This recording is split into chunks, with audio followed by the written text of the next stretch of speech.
नमस्कार। एनबीसी हिंदी पर आप सभी का स्वागत है। मैं हूं आपके साथ मयंक तिवारी।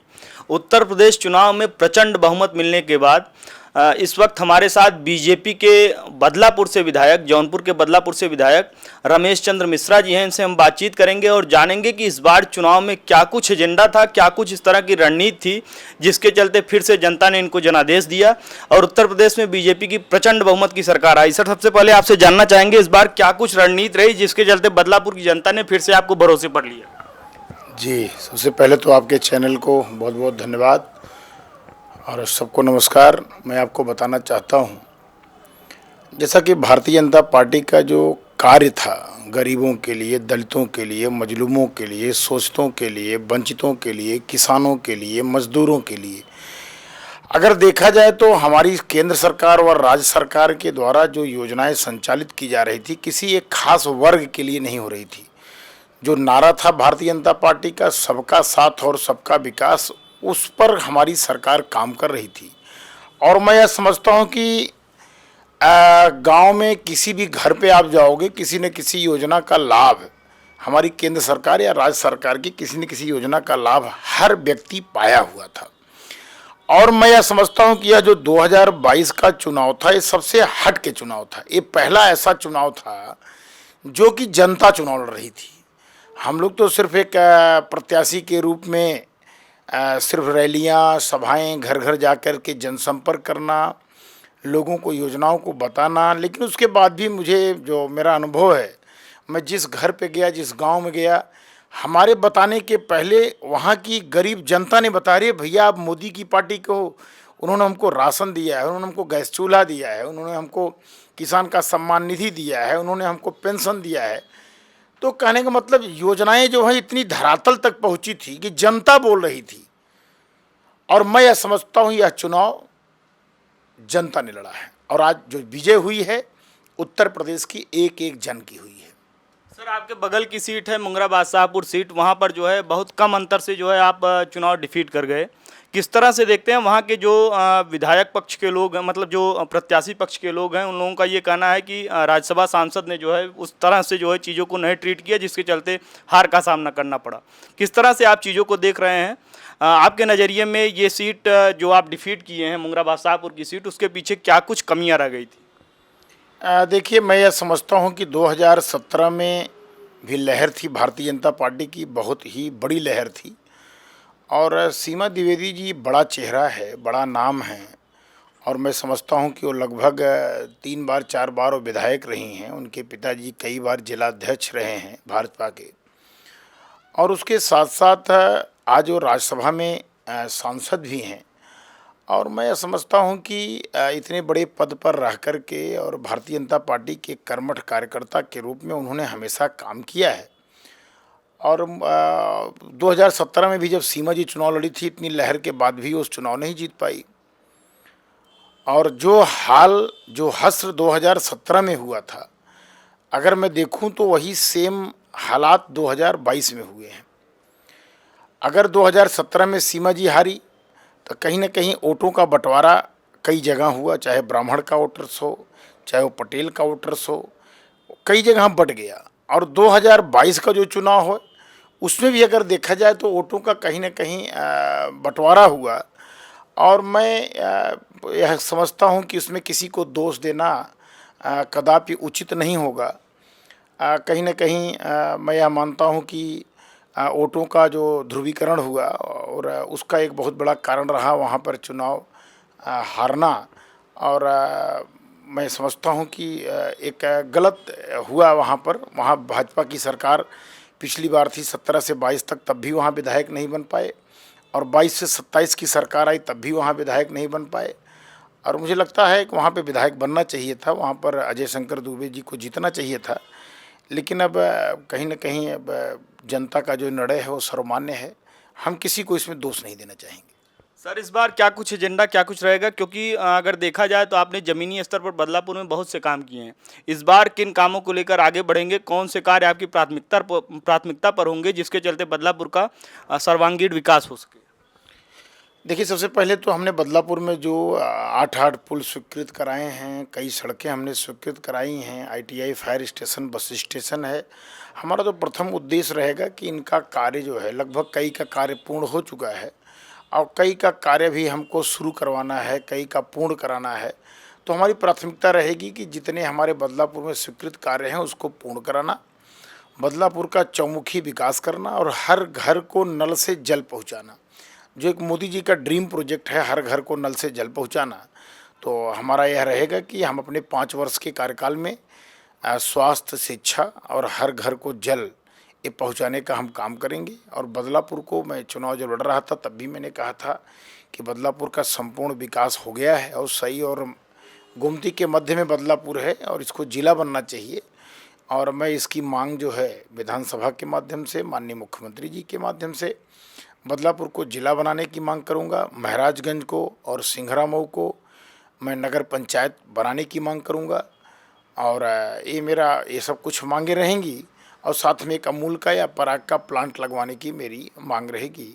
और मैं समझता हूं कि ये प्रमुख कार्य अगर हो जाएंगे तो हमारा बदलापुर पूरी तरीके से और विकसित हो जाएगा। सर, युवाओं का पलायन एक बड़ा मुद्दा है। कहीं न कहीं आप देखेंगे तो आपके ही विधानसभा के तमाम युवा जो है छोटी छोटी नौकरियों के लिए महानगरों की तरफ पलायन कर जाते हैं। तो प्रतिभा का पलायन हो ये चीज़ तो जायज़ है, लेकिन छोटी छोटी नौकरियों के लिए पलायन करना, तो इंडस्ट्रीज़ को डेवलप करने के लिए आप किस तरह से काम करेंगे आगे आने वाले 5 सालों में? देखिए, मैं आपके चैनल के माध्यम से अपने बदलापुर ही नहीं, अपने पूरे जौनपुर जनपद के एक एक नौजवानों को आग्रह करना चाहूँगा और मैं उनसे कहना चाहूँगा कि तमाम रोज़गार हम गांव में भी कर सकते हैं और हम अपने आय को दुगना कर सकते हैं गांव में ही। लेकिन जो हमारे नौजवान हैं, कहीं न कहीं उनके अंदर एक मन में रहता है कि हम बम्बई जाएंगे, दिल्ली जाएंगे, कलकत्ता जाएंगे। एक होता है नौजवान होने के बाद जब आदमी एक अवस्था में पहुंचता है तो उसके अंदर एक ख्वाहिश रहता है कि मैं भी बड़े शहरों में जाऊं, बड़े महानगरों में जाऊं। और बड़े महानगरों में जाने के बाद मैं यह समझता हूं कि जो पैसा हमारे नौजवान महानगरों में कमाते हैं वो पैसा वो चाहें तो घर पे कमा सकते हैं। अभी मोदी जी ने अपने बनारस में, काशी में जो है बहुत बड़ा अमूल का प्लांट का जो है वहाँ पर शुभारंभ किया है। बहुत बड़े विस्तृत रूप में जो है वहाँ पर बन रहा है। तो मैं समझता हूँ कि अगर हमारे नौजवान गौ पालन पर, पशुपालन पर ध्यान दें, आधुनिक खेती पर, जो आधुनिक टेक्नोलॉजी से खेतियाँ हो रही हैं। आप सोचो कि मैंने देखा कि आधुनिक टेक्नोलॉजी से हमारे यहाँ बदलापुर में ही कई लोगों ने खेती किया है। हमारे मौर्य समाज के लोगों ने टमाटर, 1 बीघे में जितनी टमाटर की उत्पादन होती है उतना वो 1 बिस्सा में टमाटर उत्पादन कर रहे हैं। उनका सिस्टम है कि ज़मीन से वो एक बने कि एक प्रकार से लकड़ी का खांचा बना करके फ्लोरिंग करके उन्होंने टमाटर की पैदावार 1 बीघे की पैदावार 1 बिस्से में कर दिया। आलू भी उसी तरीके से आधुनिक टेक्नोलॉजी से लोग पैदा कर रहे हैं, सब्जियों का पैदावार कर रहे हैं। तो मैं समझता हूँ सब्जियों का मार्केट में रेट अच्छा है और फलों का अच्छा रेट है। और अगर हम आधुनिक टेक्नोलॉजी का उपयोग करें, जिसमें हमारी सरकार बहुत अच्छी खासी सब्सिडी भी दे रही है।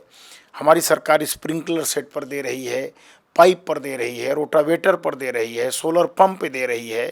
तमाम आधुनिक संयंत्र जो हमारी खेती में काम आते हैं, हमारी उत्तर प्रदेश की सरकार, सेंट्रल गवर्नमेंट बहुत सारी सब्सिडियां दे रही हैं। पशुपालन के लिए अगर कोई आगे आता है, डेयरी खोलने के लिए, उसमें भी हमारी सरकार सब्सिडी दे रही है। मिनी कोल्ड स्टोरेज खोलने के लिए हमारी सरकार सब्सिडी दे रही है। छोटे छोटे उद्योग, कल कारखाने खोलने के लिए हमारी सरकार सब्सिडी दे रही है। रेड़ी, खुमचा, खुमची का जो व्यवसाय करते हैं छोटे छोटे व्यवसायिक, हर नगर पंचायत में उनको 10,000 फ्री में, 1 रुपया उनका कहीं कोई ब्याज नहीं लगेगा, 10 से लेके 50,000 रुपये तक उनको हमारी सरकार उनको सहायता कर रही है। तो कहने का मतलब पलायन नहीं करना चाहिए, हम गाँव में वो काम कर सकते हैं। हम गांव में खेती बाड़ी के माध्यम से, पशुपालन के माध्यम से छोटी छोटी फैक्ट्रियां खोल करके, आप सोचो कि समूह की महिलाएं, हर गांव में आज समूह बन गया है। हमारी सरकार ने समूह को इतनी ताकत दे दिया कि समूह के माध्यम से राशन की दुकानें चल रही हैं। समूह के माध्यम से जो सामुदायिक शौचालय हैं उनका संचालन हो रहा है।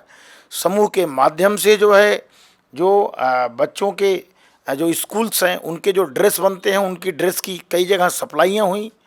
अब तो मान लीजिए गार्जियन के खाते में पैसा आने लगा, लेकिन उसके बावजूद भी हम बहुत सारी सामाजिक कार्यों को समूह के माध्यम से कर रहे हैं। समूह को हम पैसा दे रहे हैं, हम समूह के उत्थान के लिए हम काफ़ी उनको अच्छा खासा उनकी मदद कर रहे हैं। आप सोचो उसमें कई महिलाएं हैं जो अचार बना रही हैं, पापड़ बना रही हैं, छोटे छोटे पर्स बना रही हैं, बच्चों के खिलौने बना रही हैं, तमाम ऐसे कार्य कर रही हैं। समूह की महिलाएं जो हैं अगरबत्ती बना रही हैं, तो उससे भी उनका आय हो रहा है। इसके साथ साथ कुम्हार चाक, इलेक्ट्रॉनिक हम चौक दे रहे हैं। इलेक्ट्रॉनिक चौक के माध्यम से आजकल हर व्यक्ति चाहता है कि मैं प्लास्टिक के गिलास में पानी ना पीऊँ, हर व्यक्ति चाहता है कि मैं प्लास्टिक में खाना ना खाऊं। तमाम कैंसर के रोग डॉक्टर खुलेआम कह रहे हैं कि जितने भी रोग आज हो रहे हैं कैंसर के, उसका सबसे बड़ा जो कारण है वो प्लास्टिक का है, उसका थर्माकोल है। थर्माकोल में या गर्म पानी हम प्लास्टिक में पीते हैं, प्लास्टिक गिलास में, उससे कैंसर का रोग होता है। तो कहीं ना कहीं इसीलिए हमारी सरकार ने सब्सिडी दिया है। आप मिट्टी के बर्तन बनाओ, कुल्हड़ बनाओ, बर्तन बनाओ, थर्मस बनाओ, जग बनाओ, ऐसे सुराही बनाओ, खिलौने बनाओ मिट्टी के। अब तो मिट्टी के पत्तल भी आने लगे, अब तो जो ढाक के पत्ते होते हैं उसका भी पत्तल आने लगा, लकड़ियों के बुरादे के पत्तल आने लगे, और सब पर गवर्नमेंट ने सब्सिडी दे रखी है, सब पर सब्सिडी दे रखी है। तो मेरा तो नौजवानों को आग्रह है कि आप सब लोग कहीं भी बाहर मत जाओ, आप अपने गांव में रहो, तमाम योजनाओं का लाभ लो। ना जानकारी हो तो मेरे कार्यालय पर आओ, मुझसे संपर्क करो। मैं सरकार की नौजवानों के लिए चलाई जा रही तमाम योजनाओं को आपको बताऊंगा, उसका आप लाभ लो, और आपको कहीं जाने की ज़रूरत नहीं, अपने घर पर रोजगार करो। हम ITI भी बनवा रहे हैं, हमारा ITI कंप्लीट हो गया। हम कोशिश करेंगे कि हमारा सत्र भी चालू हो जाए, अगले वर्ष से हम सत्र भी चालू कर देंगे। उस ITI के माध्यम से आपको तमाम ट्रेडों में मैं आपको शिक्षा दिलवाऊंगा, बहुत कम फीस में, नॉमिनल फीस में। हमको लग रहा है 5,000 रुपये में पूरा आपका कोर्स हो जाएगा। टीवी बनाना, मोबाइल बनाना, कैमरा बनाना, गीजर बनाना, मोटर कार बनाना, गाड़ी बनाना, तमाम ट्रेडों में वहाँ पर बुनाई, कढ़ाई से पेंटिंग से लेकर के तमाम ट्रेड में उनको शिक्षा मिलेगी। आप ज़रा सोचो, हम ये कह रहे हैं कि बहुत सारी कंपनियाँ आएंगी, उनको लेके जाएंगी, सर्विस देंगी। अगर नहीं भी कंपनी आती है तो कम से कम वो बच्चा जब हुनर सीख जाएगा तो किसी चट्टी चौराहे पे मोबाइल की, टीवी की, कंप्यूटर की दुकान खोल करके अपने परिवार का लालन पालन कर सकता है। तो ITI खोलने के पीछे मेरा उद्देश्य यही था कि हम रोजगार दे सकें। पराग का प्लांट खोलने के पीछे मेरा उद्देश्य यही है कि मैं लोगों को रोजगार दे सकूं। तो मैं तो रोजगार के लिए काम कर रहा हूं। आगे भी मेरा काम रहेगा कि छोटी मोटी फैक्ट्रियां हमारे यहाँ, कल कारखाने हमारे बदलापुर में खोल सकें। औद्योगिक के नाम हमारे यहाँ भूमि भी है। मैं कोशिश करूँगा कि मैं जो है अपने यहाँ एक अच्छा उद्योग लगवाऊँ और नौजवानों को मैं रोजी रोटी दूँ, नौजवानों को कहीं बाहर न जाना पड़े। सर, आखिरी सवाल है हमारा, दोबारा आपसे, आपको जो है फिर से जनता ने जनादेश दिया है, इस बार क्या कुछ कयास लग रहे हैं? क्या आपको उम्मीदें हैं कि आपको कैबिनेट में जगह मिल पाएगी, या कोई महत्वपूर्ण जो है मंत्रालय आपको मिल पाएगा जिसकी जिम्मेदारी का आप निर्वहन करेंगे? देखिए, ऐसा है कि हम लोग भाजपा के सैनिक हैं, भारतीय जनता पार्टी की देन है, और भारतीय जनता पार्टी के संगठन की देन है, मोदी जी, योगी जी की देन है। एक गांव गिरांव का लड़का आज जो है दूसरी बार विधायक बन गया है। तो हमारे लिए तो यही सबसे बड़ी बात है कि भारतीय जनता पार्टी ने मुझे कमल का निशान पकड़ा करके मुझे दूसरी बार विधायक बनकर के जनता की सेवा का अवसर दिया। तो मेरे लिए, मैं इतनी से ही संतुष्ट हूँ, और भारतीय जनता पार्टी ने जो मेरे लिए किया, मैं, मेरा परिवार जिंदगी भर भारतीय जनता पार्टी की आभारी रहेगी। और मुझे इससे ज़्यादा और क्या चाहिए? विधायक बनने के लिए लोग तरसते हैं, और मुझे भाजपा ने जो है विश्वास करके मुझे 2-2 बार विधायक बनने का अवसर दिया। तो मैं पूरी तरीके से संतुष्ट हूँ। मेरी कोई कहीं किसी प्रकार की कोई इच्छा नहीं है। भारतीय जनता पार्टी जो आदेश करेगी, हमारा संगठन जो निर्णय लेगी, जो आदेश करेगा वो सर्वमान्य है। तो ये थे हमारे साथ बदलापुर विधानसभा के विधायक रमेश चंद्र मिश्रा जी, जिनका साफ तौर पर कहना है कि युवाओं के विकास के लिए पूरी तरह से वो प्रतिबद्ध रहेंगे, और साथ ही साथ पार्टी उनको जो जिम्मेदारी देगी आगे आने वाले 5 समय में वो पूरी ईमानदारी से उसका निर्वहन करेंगे। वीडियो जर्नलिस्ट जतिन के साथ मयंक तिवारी, दिल्ली।